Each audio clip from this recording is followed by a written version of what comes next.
Walk in almost any public space, a football stadium, a movie theater, a city park, and you are bound to see a few red and white ball caps proclaiming "Make America Great Again."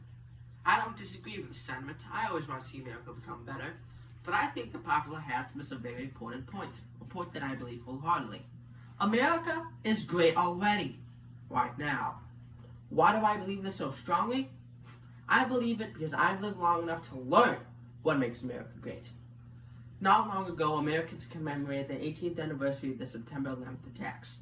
It was a day of profound sadness. Nearly 3,000 people were killed, thousands more were injured, and many, many people suffered grief over the loss of loved ones that day.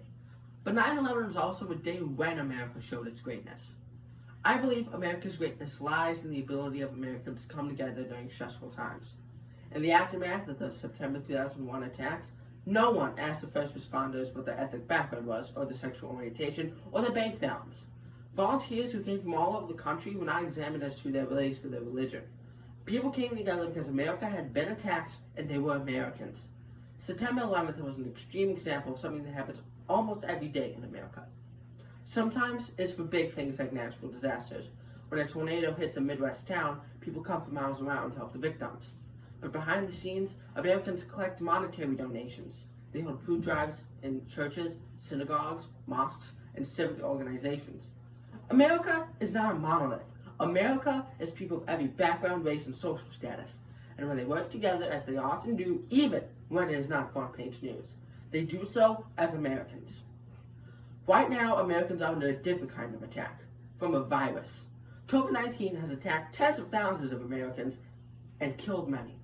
Although small groups of Americans here and there have politicized the response to the virus, most Americans are working with their neighbors to make sure that work, shopping, education, and other necessary functions of American life continue safely. Even churches are assisting all worshipers by offering online services. This has been a major cooperative effort and has been successful because Americans are doing what America does best, working together for a common purpose.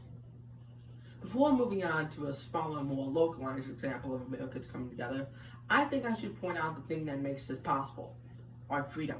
In America, we have the freedom to assemble. That means no one is going to keep an eye on us when a group of people rally together to form a disaster relief committee. We can hold that food drive and clothing collection in public, allowing more people to join together. While it is true at present our movement is limited, those limits are for the common good, and most Americans are working within those limits to help take care of their neighbors. In America, we also have freedom of movement. Obviously, that is somewhat restricted right now, but those restrictions will end, and once again, Americans will exercise our freedom of movement unparalleled in the world. If a van load of workers from an electric company in Illinois wants to help restore power to a hurricane-damaged town in North Carolina, they won't be stopped 10 times along the way and asked to show their papers. This kind of freedom, defended every day by our armed forces, makes coming together as Americans possible. To the freedoms I already mentioned, I could add another covered in the First Amendment to the U.S. Constitution: freedom of religion. Freedom of religion plays a big part in helping Americans come together.